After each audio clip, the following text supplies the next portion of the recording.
First, I want to say Happy Mother's Day to every woman. And I want to say it's not equal like when we say a family day or like a Father Day. I know we have a Father Day. But really knowing the history of humanity and how males were controlling all the history about how to think what women should do and should not do. So the meaning of a Mother's Day, I think, is more powerful given our dark history and how we treated and looked at women rule. That's what women should do. They should give birth, they should stay at home, they should cook, they should all of this. That's how for a long time. That was not a long time ago when we were thinking that's the only way. Man in charge of everything and woman became like just to do what the man tells you, right? So that's why we need to think today when I talk about and say Happy Mother's Day, we're not talking just only to women who maybe bear their own children biologically, but we're talking about the concept of motherhood, those who can provide and care, or who just not only carry a baby for 9 months and maybe for whatever reason, but for any female that's nurtures somebody to grow and to be a better human being. And what a wonderful story that we read from the Old Testament. How many of us, when we think about the Jews in Egypt, and we talk about the big hero, Moses. Who can forget Moses? But Moses will not be here without all these women. We forgot that so easily. We forgot about the mother role who took risk and tried to save her child in this way. We forgot to talk about the daughter who really was so scared about how the Jews were treated in Egypt. But she was looking from far away to watch her brother to see where his journey is going to end. And we forgot about this all the time, that in the Bible, we have very little, even if we have any, good thing to say about the Egyptians at this time. It's all bad things. Anytime we talk about the pharaohs, the Egyptian, there is no good news there, right? It's all these bad guys there. So we cannot escape that.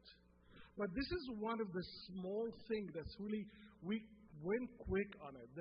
She's literally the daughters of the Pharaoh.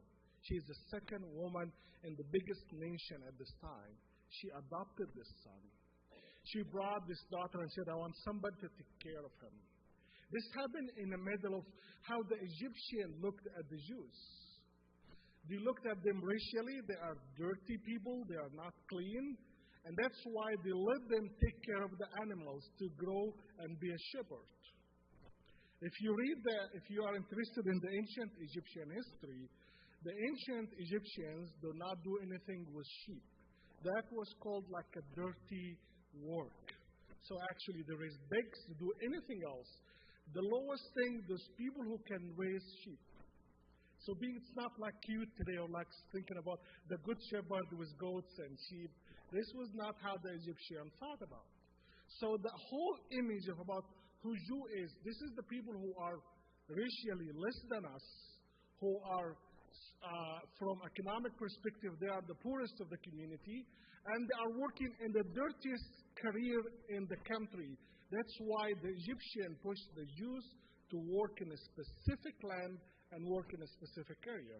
So Jews did not choose to be good shepherds out of really luxury, but they have no choice.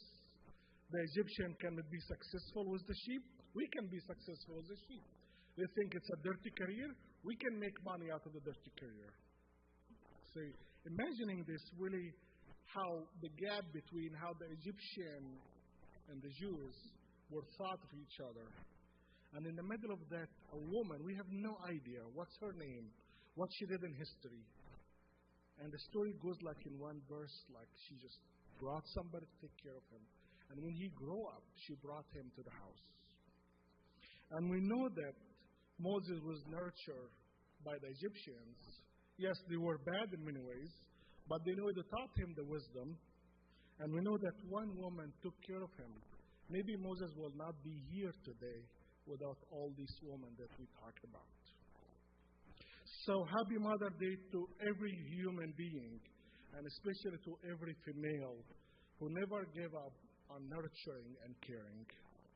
who never gave up. Even the whole history of humanity is full of male control and thinking and never appreciate. But this is what women they are created for, rather than to see what they are doing. So we jump into our main story today about two famous women in the New Testament that really were in competition and in conflict. The story today included many people. The writer is named Luke. As we see, the writer of the gospel that we read from today was the Gospel of Luke. Jesus Christ is not performing miracles. He's not walking in the water. He's not doing any great thing. He's a normal guy like you and you, just sitting in a house, eating, and he gets in trouble. We'll see what happened to him. So he is a guest. He just go to these people, sit in the middle, and we have Mary and Martha. They were hosting him. So think about a movie, and this is the characters of the movie. The writer is Luke, and the three people in the event is Jesus Christ, Mary, and Martha. And they are in the house. This is a scene I want you to imagine like you are watching a movie. According to Luke, Jesus is the guest. He was going to Jerusalem. Luke does not care much about what happened. He cares to say, Jesus, on his way to Jerusalem, somehow he was so tired, he needs to take a nap, he needs to take a break. But the most important thing for Luke wants to remind us, Jesus is very close to Jerusalem. Because this is the place where he's going to accomplish and be crucified and risen, as we know all of these things. Mary is Martha's sister, sat to listen to Jesus. And she's not concerned about all the other things. She does not concern about, is the house clean? Is everything in the right place? Did we give him enough food? Did we make him comfortable? How many of us feel like this way when we have a guest in the house? She does not care. She was so different. She was only focusing on the guest and listening to him. Jesus was focused himself on the journey. He's not there to be a great preacher. He's not there to be a great problem solver, He's not there to be a great psychologist to solve a problem between two sisters who are fighting. He needs a rest. His focus on the next chapter, I need to get to Jerusalem and I need to get rest. So Jesus was focused on his journey toward Jerusalem and he needed someplace to rest. Not only for his body, but for his soul too. He needed something that he can be fed to complete and to continue his mission. He needs food for the body, but maybe also he needs a tap on his shoulder for his spirit to know that, son, you are doing good. You are in the right place. We all need that, even including Jesus Christ. Regardless of how we look strong and powerful and independent, we forgot that we are so soft and under this thick skin that we try to pretend we have, that we have this need of sometimes that to be recognized, to be respected, to be known that you are on the right way, this tap on your shoulders that from time to time. So Jesus found a wonderful place to rest as a guest, but to be a guest, you need to have a space and people who can care for you. So do not forget that how many times Martha is being really thrown under the bus as being the one who is working very hard. She's the one that's speaking the wrong things. And I'm here today to do some justice to Martha. Many preachers really throw her under the bus and forgot that she was doing a great thing. She was a hard worker. She offered this food and a space and somehow a cozy place to make him catch his breath and to get him spiritual needs be met through Mary. Mary is the one that's listening. So like every preacher like to feel like everybody's listening to me and everybody actually understand me and everybody's going to remember every word I said. We know that's not true, but that's what we like to imagine about ourselves. So Christ as a preacher, as a teacher, he was being happy by seeing Mary is the one that's focusing on him and listening. She's not distracted by anything else. She put everything else on hold and focusing I'll feel good to feel somebody respect my message to this point. So as we see Mary was focused on Christ, she was sending a great message to Christ, telling him, there are people who take your ministry serious. And your time is not a wasted time. You are among friends, but also you are among those who knows how powerful you are, and your message is so special. So when she offered that to Christ, the preacher, the teacher, the rabbi, I'm sure that's made him feel good about what he's doing. In other words, Mary was saying, I know how important to spend every second with you. That's why everything else important, but with you being here, you are the most important thing. This story took place in one home that gathered different characters with different needs and different interests. That sounds to me like a church, right? When we try to meet the need of every individual, then we may run into big conflicts. All the needs are good, legitimate, but the problem comes about which needs need to be met first. Which agenda is more important than others? I think the problem in many churches today is not between picking something good or evil. I think it's between picking which one is first and which one is second and which one is last. So when we see these individuals, they run into conflict with each other. My need is more important. I think being fully present, listening to Christ is more important than yours. And Martha's story is, I am doing everything to make my guests comfortable. So without me, you will have no house. Without me, you will not have a table, communion table. How many of us wonder about how the communion being prepared in the church, or how the music, how many things, the banners, all the things around. So we need in a church, if we have no Martha, we'll have no church. Those who do the coffee shop, all those people who are working behind the scene, we need these people. Without that, we'll have really no ways to have atmosphere that's welcome people. So we are not here in a place to make who's win, Martha's better or Mary's better, but how to work things together when they both are valid and important. And to a church life, we need that. We need this time when people listen to the preacher and hopefully get something out of that. But also we need those people who are working so hard. Maybe sometimes they're so busy even to listen to the sermon. They're so worried about who's having the coffee now, who's providing the coffee time after hour, who's providing what. This is our normal way. But today, as Christ say, all of these wonderful hearts, we need them to be together. For example, the priority for Luke, as I said, is to remind us about Christ's mission. And his top goal is Jerusalem. I do not care about anything else. My goal is, I'm saying, Christ on his way to Jerusalem, this is what happened. What was the top need for Mary? Mary needed a teacher, a preacher, a rabbi. Needed a friend who can be a wiser and give her the wisdom she needs, like an older brother or an older friend. The top need for Martha was to offer an excellent home service to show this guest that how special he is. We have many guests, but not all of them equal, right? Look at yourself and how much you care about how you look, your own self, how your house looks. We have even in the guests, we do not have one grade. There's different grades, There is a guest that's okay. There is a guest that's welcome. But there is a guest that makes us so happy to be around them. And Martha was saying that, yes, I know the culture of the Middle Eastern that has a lot to do about hospitality and welcoming the guest.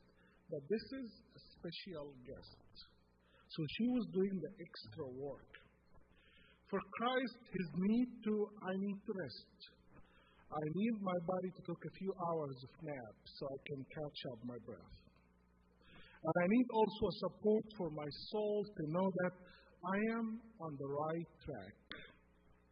Yes, I'm heading toward Jerusalem, but if I have doubts like any other human being, how can I get support?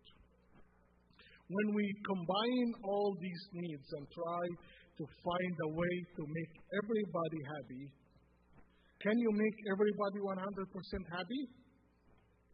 Is this even realistic? Can we make everybody happy in a church? Can we? Good luck with that if you try. We tried many times.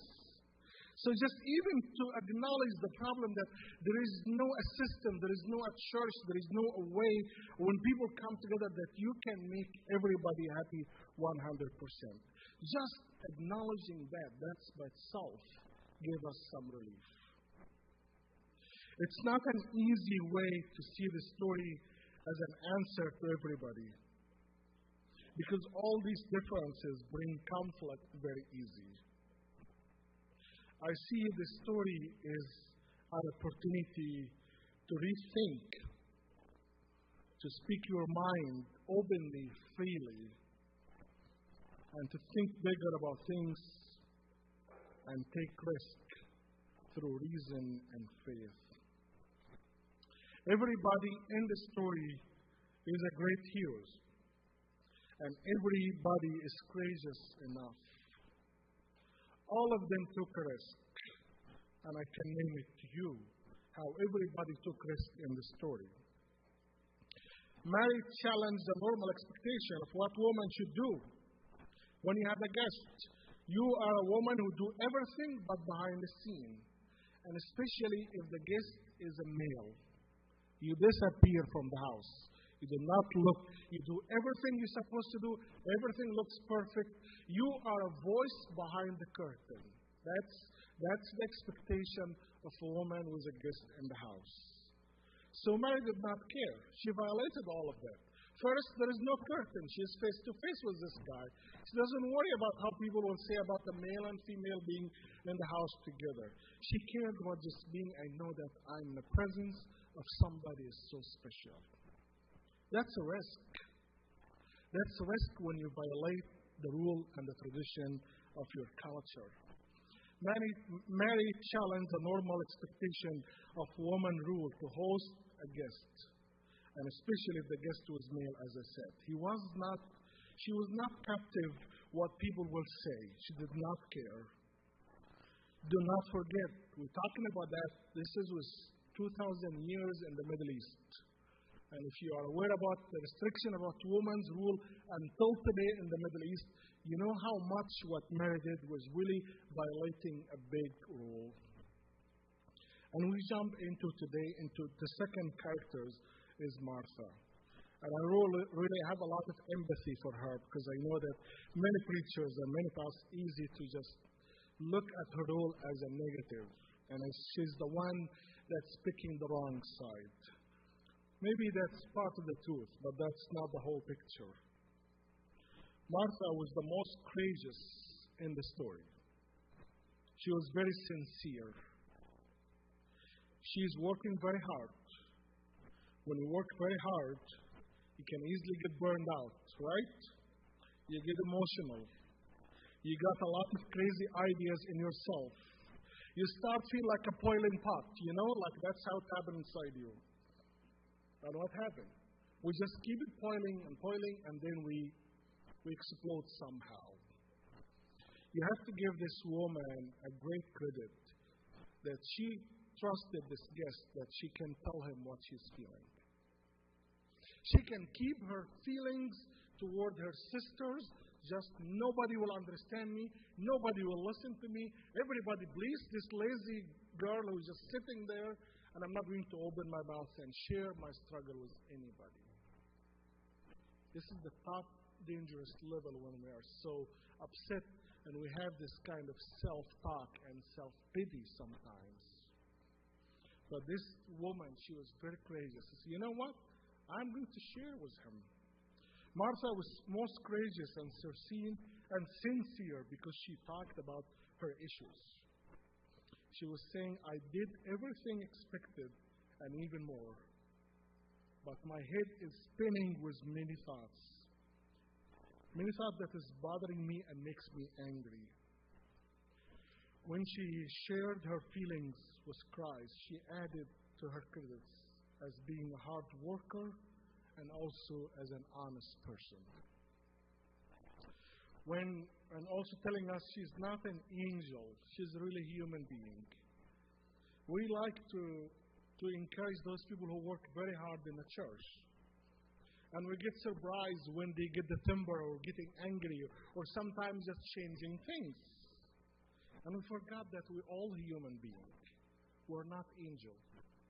We may do works that be reviewed as we are angel or saints or whatever big words that we like to name to each other. But we forgot under that there is a soft part that say, I need to cry, I need to speak, I need to express myself. I'm so weak like any of you. What makes this woman is heroes, not only her hard works, but being sincere, but also saying that I am human and I have capacity. I have a level I can go to and I cannot cross this level. So I'm a person who can be happy and angry.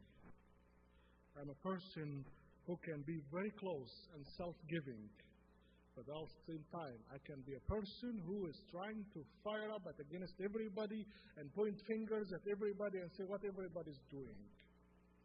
She's a human being. I even can grab my good friend, who's a guest, and my own sister to talk to them and say, we have a problem, let's talk. We can see Jesus not only as a guest, but he became part of the problem, As a good guest, what you do? If I go to any house and I see any problem, I pretend that I do not see them. If I hear any conflict in the house, what a good guest do? You do not listen, you do not hear anything. You pretend you're a good guest, you be separated.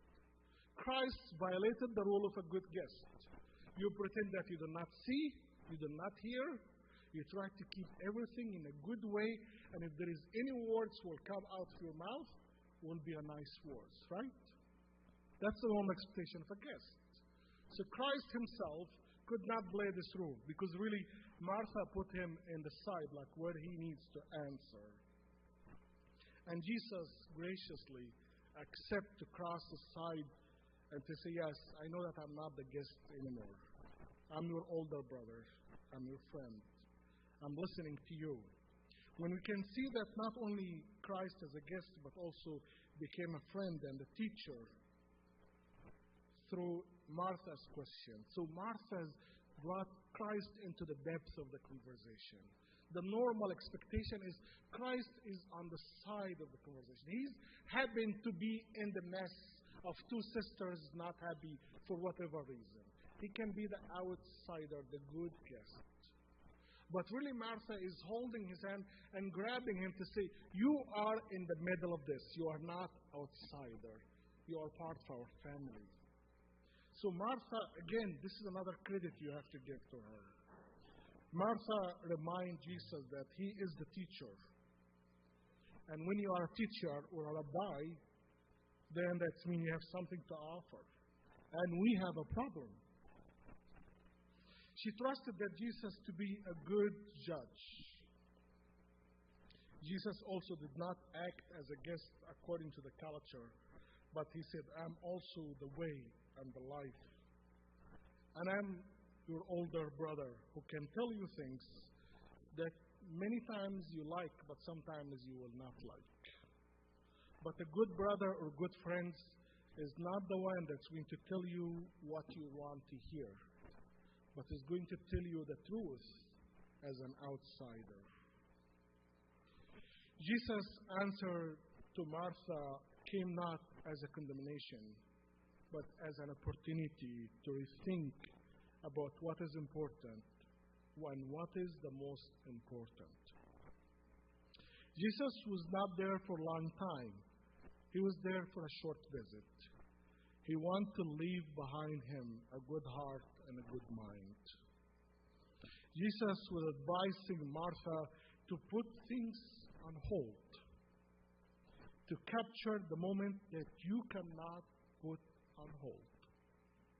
I will say that again. Jesus was advising Martha to put things on hold, to capture the moment that you cannot put on hold. How many times we miss God's lovely, special opportunities because we are so busy with many things, with our daily routines. And we forgot there are moments in life where you drop everything else and say, I need to be fully present. When we come to the church, we all bring our bags that filled with different things. And when we share those things with honesty, compassion, and hard work, when we trust that we may have a deep conversation, then the rule of our faith in Jesus Christ will keep us to move forward, will keep us to build more trust and understand that we are different and disagree. And everybody's goal or agenda is holy and good enough. But sometimes we need to find a way to work all these goals together under Christ's umbrella. And today, as we finish this sermon, that I want to say, Happy Mother's Day to every woman. Girls, if you have your own children, or you cared for another human, or even if you cared for another creatures, not only human, if you cared for plants, for animals, for any beings that be touched by your spirit and by your love, I think the Lord is looking from heaven and say, Happy Mother's Day to you. You being really in the dark corner for a long time, and God never forgot you. God, when He described Himself and His passion and His love, He always grabbed the mother's story, the mother image. Say, as a mother do that to her children, that's what I do to you. I pray that the spirit of the motherhood to continue between us, individuals and as a church. Amen.